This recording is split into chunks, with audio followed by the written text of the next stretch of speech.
E aí, Ricardo? Seja bem-vindo, viu? Bom, eu que agradeço a oportunidade. É um grande prazer estar aqui. Eu assisto seu programa, Não, então... eu tô dizendo o seguinte, demorou para você sentar aqui nesse sofá. A gente estava conversando, né, Ah, antes do mas programa eu estava começar. longe, Wagner. E você estando longe, tudo fica difícil, né? Agora morando em Jacareí, aqui próximo, Tudo então... fica mais fácil. Próximo mesmo, né? Lá de casa dá para ver novo tempo. Então, Muito simplificada a situação. pois é, facilitou. Ricardo, tem uma situação que é super interessante. A gente conversava sobre isso até na época que eu estava no Vídeo Saúde e você também. Você é formado em zootecnia e aí você é formado em nutrição com toda uma especialidade em culinária vegetariana, culinária vegana. Esses dois universos transitam juntos aí, Pois é. às vezes muito contrários. E eu queria começar te perguntando justamente sobre esse momento que a gente está vivendo da Operação Carne Fraca. Então acabou despertando na população uma situação papelão na carne, substâncias cancerígenas e começou a despertar um pânico, um frisson nas pessoas por causa disso. O que tem de verdade, o que tem de exagero nessa história? Olha, eu entrei para fazer faculdade de zootecnia já faz um bom tempo. E eu sempre quis fazer nutrição humana. Isso daí é uma coisa certa já na minha cabeça. Desde criança eu ia para o supermercado e ficava lendo o rótulo de produtos. Então acho É que eu já mesmo, nasci para para nutrição. ser nutricionista. Não tinha como escolher outra profissão. Mas não tinha faculdade em Maringá de outras áreas, acabei indo para a área da zootecnia, porque é nutrição animal. E foram bons anos ali. Só que quando eu estava fazendo mestrado, e eu até abandonei esse mestrado depois, eu comecei a ter uma incoerência muito grande. Porque quando você começa a frequentar fazendas, né, os produtores produzem o produto típico dele ali, seja bovino, seja suíno, seja ave, seja peixe, mas o dele ele produz separado. Então o dele ele não produz junto, ou seja, ele não Não é a come o mesma que ele linha de produz. produção que ele Não, vende. totalmente diferente. Ele produz o dele num sistema extensivo e não num sistema intensivo. E eu fiquei pensando, um dia eu perguntei para um produtor, eu falei, olha, eu vi que você tem aqui 3 barracões, 18 mil frangos, né, cada 42 dias saindo carne macia aqui, você tem um galinheiro do lado da sua casa, por que você come aquela carne e não come essa, né? Aí ele me perguntou, que ano da faculdade você está? Na época eu estava no 3º ano, então eu estava ainda no meio da faculdade, né? Aí eu respondi, eu estou no 3º. Ele falou, no 3º. Ele falou, você não teve as disciplinas específicas ainda. Eu falei, não, por quê? Ele falou, não, porque depois você vai entender. Pronto, morreu o assunto ali, os anos se passaram, fiz o 4º ano, me formei no 5º, entrei para o mestrado em qualidade de carne. Trabalhava com carne e de repente começou a me despertar de novo aquela pergunta e eu comecei a ver as incoerências. E eu pensei assim, eu não tenho condições de produzir o que eu vou comer. E isso começou a me gerar um conflito grande, porque eu fazia mestrado em qualidade de carne, mas eu não estava vendo qualidade no produto que eu estudava. Então, quer dizer, a Operação Carne Fraca revelou algo que já acontece há muito tempo. Eu já desde 2002, eu já tenho esse conflito na minha cabeça, porque eu verificava uma coisa e via outra. E isso era difícil para mim. Agora, nesse período, a gente viu alguns especialistas dizendo, gente, calma, não vamos demonizar a carne, era a expressão usada, né? Existem nutrientes muito importantes que estão presentes na carne Realmente. e a gente não pode, por causa de uma notícia como essa, deixar de consumir esse tipo de alimento. Olha, uma coisa que a gente precisa entender é o seguinte, existe sim bons nutrientes? Existe. Pode ser substituído por outros alimentos? Sim, podem. Então esse é um ponto importante a se lembrar. Eu posso abandonar o consumo da carne caso queira? Sim, você pode abandonar o consumo da carne caso você queira. Eu, por exemplo, hoje sou vegetariano estrito. E já há bastante tempo, né, Ricardo? Eu já carne desde 2004, desde 2004. Mas a gente tem que entender de que pode sim viver uma vida muito saudável sem o consumo da carne. Hoje valeria a pena fazer essa opção? Eu acredito que sim. Eu acredito que vale a pena. Não dá para demonizar? Não, não dá, porque em alguns casos, algumas pessoas é a fonte principal de proteína dela. Agora, por que nem todos os profissionais eles têm essa visão? Porque você vai a um nutricionista, comumente ele não te indica Não. deixar de comer a carne. Ele até manda comer se você estiver Exatamente, parado. Né? exatamente. Por que isso, Wagner? Comércio é muito grande. Sabe, o Brasil hoje tem como uma fonte de renda muito grande do seu PIB o agronegócio. O agronegócio responde por uma fatia enorme do nosso PIB. E, ou seja, se você começa a falar mal de um produto que rende para os cofres públicos um bom valor em termos de venda, Isso daí vai começar a gerar um conflito na economia que já não está boa, ou seja, demorou muito tempo para se despertar e falar a respeito do que tem se falado hoje. Tem outros problemas, né? E talvez se eu mencionar aqui, talvez algumas pessoas achem que eu estou exagerando, não. Mas tem muita carne no Brasil que é produzida com desmatamento de floresta, e isso é uma realidade. A Rússia mesmo, no ano, eu acho que 2009, 2010, eles tiveram um embargo sobre a carne brasileira por causa de ser carne produzida em área de desmatamento. Então você não tem só o produto sendo ruim no seu processo de manufatura ali dentro da indústria, mas você tem também a origem, de onde ele veio e como isso pode ter gerado danos ao meio ambiente. Então, assim, não é falado porque a fatia do PIB é muito grande pelo agronegócio, mas existe problema, existe sim. E não só no produto de origem animal, a origem vegetal também tem seus problemas. Não dá para a gente simplesmente jogar todo o peso e toda a culpa das doenças no produto de origem animal.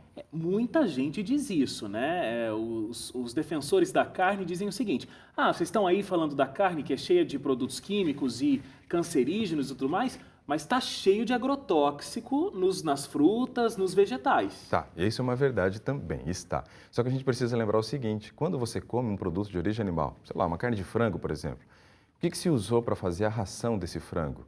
Se usa 2 produtos básicos, soja e milho. E a quantidade de agrotóxico utilizada na soja e no milho para a criação do frango é muito grande. E esse agrotóxico ele tem um papel muito grande também naqueles que consomem a carne. Por quê? Ué, tem a ver, tem alguma coisa que interliga as duas coisas? Tem. Então, Sabe o o que alimento acontece? que esse animal comeu, eu também estou comendo num segundo momento. Você vai comer por quê? O agrotóxico ele migra e vai para a gordura. Então, quando você come a gordura animal, você está ingerindo também todos esses pesticidas, agrotóxicos e tudo mais que foi aplicado no animal. Agora, quando você pega o vegetal, ele tem agrotóxico? Tem. Hoje é difícil você ter produtos que não tenham agrotóxico. Até muito produto dito orgânico também não é E orgânico. fora que tem um custo altíssimo, né? Tem um custo, mas ali é investimento, ali não é gasto, né? Se a pessoa entendesse que consumir um produto orgânico é um investimento na saúde, ela vai deixar de gastar na farmácia, talvez ela tivesse essa mudança acontecendo de uma forma menos dolorida, digamos Mas assim. a gente deveria ter políticas públicas que valorizassem o trabalho desses agricultores, né? Tem. Porque E na a Europa gente teria, a gente teria o produto final na mão do trabalhador brasileiro com muito mais acessibilidade, né? Com certeza. É caro, Wagner, é caro, mas ainda vale a pena. Agora, com certeza o governo tinha que investir um pouco mais nisso. Por quê? A melhor forma de você diminuir gastos com saúde pública é você investir na saúde. Claro. Então é prevenção. E a melhor forma de você prevenir é você não tapar só com peneira. E não tapando só com peneira, eu preciso tirar o que faz mal. E o que faz mal são esses aditivos químicos. O problema é que depois da transgenia se aumentou muito o consumo de agrotóxico. Muito mesmo. Foi um tiro no pé. A proposta não era essa também. A proposta com a transgenia era você diminuir o consumo do agrotóxico porque você colocava fragmentos do DNA das pragas que infectavam aquela planta e ela criaria uma vacina natural e assim a planta sobreviveria muito bem sem agrotóxico. Não foi isso que aconteceu. Se aumentou muito o consumo de agrotóxico e hoje nós estamos com uma carga absurda de agrotóxico. Então, quer dizer, os dois lados são problemáticos, tanto o alimento vegetal quanto o alimento de origem animal. O animal tem os problemas do aditivo, mas tem o problema do agrotóxico. Então, acaba pendendo a balança mais para o lado do animal do que para o lado vegetal ainda. Ô Ricardo, agora falando sobre o prato do brasileiro, que é muito comum, inclusive, a gente ter lá o arroz, o feijão, o bife. Não é mais tão comum. Olha, O feijão está diminuindo no prato o do pessoal está brasileiro. comendo arroz, batata frita e bife. Pois é, agora tem 2 amidos e uma fonte de proteína. Antes era o contrário. Era um carboidrato e 2 proteínas. Porque os feijões... Pois é, a pesquisa recente mostrou que houve uma queda absurda no consumo do feijão. Então já não dá para falar que o prato típico do brasileiro hoje é arroz, feijão e bife. Está ficando quase arroz, batata e bife ou arroz, ovo e bife. Mas feijão está diminuindo. Agora, muita gente que decide, não vou comer mais carne, tem uma dificuldade para aprender a fazer essa substituição. E aí uma das coisas é o ovo, realmente, né? Aí fica o arroz, quando tem o feijão, diminuiu como você disse, e o ovo frito. Não é assim que se torna, que a gente se torna vegetariano, né? E nem saudável, né? Nem saudável, porque muitas vezes o ovo é preparado frito. E quando você prepara o ovo frito, você vai pegar aquela gema que antes tinha uma gordura que era insaturada, e a característica da gordura insaturada é ela ser mole à temperatura ambiente, ou seja, líquida, ela não é sólida. E aí você frita. O que acontece com aquela gema do ovo? fica dura, né? E aí, quando fica dura, quer dizer que a gordura que estava presente ali na gema, ela oxidou e ela ficou saturada. Aí eu já gero um problema enorme, porque a gordura saturada ela tem propensão de aumentar o colesterol do tipo LDL, que é justamente o que causa risco a danos cardíacos. Isso é um problema sério. O Brasil ainda tem como a principal causa-morte problema cardíaco. Se nós temos como problema cardíaco um infarto, um derrame, um AVC, a própria hipertensão, eu vou comer gordura saturada? Então não é a melhor opção você tirar a carne e colocar o ovo nessa versão frita. Isso é um grande problema. E falar que come cozido é quase, sabe, é uma mentira de forma deslavada. Quem come ovo cozido é fisiculturista. Na verdade, o fisiculturista é o único que eu conheço na face da terra que come por nutrição. Ele sabe o que está comendo. Ele sabe quanto tem de proteína, carboidrato, vitaminas, minerais, fibra no prato dele. O resto come por qualquer outro motivo, menos por nutrição. Agora, isso é uma coisa muito séria, né? Como a gente estava falando, a carne possui, sim, nutrientes. Sim. Só que ela tem todo esse prejuízo que a gente estava conversando aqui antes. Então, se alguém vai deixar de consumir esse alimento, deixar de comer a carne bovina, suína, mesmo as aves, franguina. Os peixes, franguina, peixina, então ela tem que ter uma responsabilidade também do que ela vai estar colocando no prato dela, para que ela não se sinta fraca, não tenha a perda da vitamina através dos alimentos. Isso, né? Porque imagina, você pende para o lado de ser saudável e fica doente. Aí vai ser incompatível, não vai ser legal. Então, uma coisa que você falou muito importante é o seguinte: tem nutrientes? Tem. Quais? Né? É isso que a pessoa primeiro tem que saber. O que eu tenho de bom na carne que eu preciso buscar um substituto? Então, ferro, importantíssimo, zinco, vitamina B12 e a proteína. Esses 4 ingredientes, basicamente, que tem na carne que precisam buscar ser substituídos. Proteína. A proteína eu tenho só em alimentos de origem vegetal e animal, mas no vegetal somente nas leguminosas, em grande quantidade. Então, feijão, grão de bico, lentilha, ervilha, soja, tremoço e amendoim. A soja é um dos que mais contém proteína, junto com o amendoim. Então, a soja nós temos o problema da transgenia e da quantidade de agrotóxico. Talvez não seja uma opção tão boa. Nas versões fermentadas, ela ainda seria indicada. Tofu, miso, natto. Essas 3 formas seriam indicadas da soja. Aí você tem o amendoim, uma ótima opção de fonte de proteína também, mas tem que se consumir com cautela, porque além da proteína vem gordura, para que não tenha um exagero e sobre gordura. E todas as demais leguminosas são menos proteicas, mas entram para poder complementar a necessidade de proteína. Então, antes de eu retirar a carne, eu aprendo a comer essas leguminosas. A hora que eu aprender, que eu souber mesmo combinar essas leguminosas, aprendi a fazer pratos com ela, por exemplo, o grão de bico eu usei para fazer um hummus, aprendi a fazer um falafel, que é como se fosse um hambúrguer ou uma almôndega feita de grão de bico. Aí eu começo a ficar apto a tirar a carne e não ter a carência nutricional da proteína. Ferro. O ferro está nos vegetais verdes escuros, além dele tem o gergelim e o girassol como ótimas fontes. Só que o ferro vegetal tem um truque importante para você absorver. Você precisa consorciar todas as vezes que eu comi uma fonte vegetal, né, de ferro, um vegetal verde escuro, gergelim ou girassol, associo com uma vitamina C. E aí eu consigo fazer a absorção do ferro, não vou ter problema nenhum. Então, tranquilo. Zinco. Castanhas. Basicamente, as castanhas são fontes de zinco. Se você come uma castanha do Brasil ou castanha do Pará, né, você tem já a sua fonte de zinco atendida. Uma. Então, não é difícil. É simples, mas a falta de zinco gera inúmeros problemas para o organismo. Então, eu preciso saber como suplementar. Você lembra, por exemplo, há um tempo aí na Itália, eles estavam tentando implantar uma lei que não permitia que os pais dessem somente alimento vegetal para os filhos, porque eles sentiam que os filhos é que precisavam ter essa decisão, né? Precisava ser maior de idade para ele poder ter essa responsabilidade. Enfim, é um exagero, né? Mas a responsabilidade de se ter uma alimentação saudável é importante a gente ter em mente, né? Isso, fundamental. Cabe uma historinha? Cabe. Então, olha só.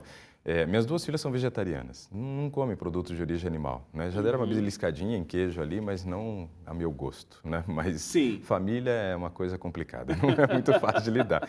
Mas as meninas são vegetarianas, praticamente estritas, desde sempre, né? Nunca comeram carne, nunca comeu ovo, nunca comeu leite, nunca comeu e deram uma beliscadinha em queijo quando acaba viajando e vai para casa de parente. Mas é raro também. E a minha esposa, quando... as 2 ainda eram bem pequenas, a Manuela tinha 4 anos e pouquinho e a Mariana era bem novinha ainda, estava acabando de sair do peito, né, daqueles 6 meses de alimentação exclusiva no peito. E eu falei para minha esposa assim, eu falei, olha, pede para o médico o exame de B12, né, para a gente dar uma verificada como é que está. Aí entra a questão da prudência, a questão do cuidado, a questão de você fazer um controle, uma observação para que não haja carência. Opa, está com carência, vamos fazer a correção logo, né? Então, check-up é fundamental, pelo menos uma vez ao ano. E aí ela pediu para o médico o exame de B12. E o médico falou assim para ela, seu marido não é nutricionista? Ela falou, é. Eu falei, então ele deveria saber que não dá para levar uma vida sem comer nada de origem animal, principalmente com as suas filhas, e não sei o quê. E deu um sermão, né? Um sabãozão lá, né? E ela chegou em casa chateada, eu perguntei o que foi e tal, não sei o quê. E ela acabou me explicando, né? E ela disse assim, ó, não vou levar mais ela nesse médico. Eu falei, vai sim. Primeiro porque ele é muito bom, era o melhor médico do lugar onde eu morava. Então eu falei, não posso deixar que uma ignorância do médico nessa parte, porque talvez ele não tenha conhecimento disso, né, afete o tratamento das minhas filhas, porque ele era muito bom em todas as outras áreas. E a parte da alimentação cuido eu, né, delas, não precisava dele dando palpite nisso. Mas aí eu fiz os exames, levamos os exames, claro que eu olhei antes para ver como é que estava, né, para já chegar com o meu discurso pronto, né. E aí conversei com ele e falei, doutor, fiquei sabendo que o senhor teve uma indisposição com a minha esposa, né, e tá aqui os exames, e agora, o que o senhor tem a dizer? Falou, padrão Manuela e Mariana, filha de nutricionista, né? Então tá ótimo, né? Pronto, resolvemos o assunto, ele continuou cuidando dela por muito tempo, mas a questão que a gente precisa ter é cuidado, observação. Não podemos fazer as coisas dando um tiro no escuro. Nós estamos falando de saúde, e quando falamos de saúde, estamos falando de vida, e a falta de um compromete o outro. Então não tem como ser irresponsável. Eu me tornei vegetariano, num gradativo, num passo a passo, fui retirando os produtos de origem animal de forma lenta, progressiva, aprendendo a fazer coisas novas. Hoje eu me sinto totalmente preparado para ser um vegetariano estrito, né? Eu falo que no passado eu engordava vaca para morrer. Hoje eu emagreço gente para viver. Né? Eu acho mais interessante, Com né, certeza. hoje, né? Fez uma boa troca. Ricardo, muito obrigado. Por favor, volte mais vezes, ainda mais agora que você está próximo aqui. Vindo o convite, nós estamos à disposição. Por favor. Muito obrigado. Até a próxima. Até logo.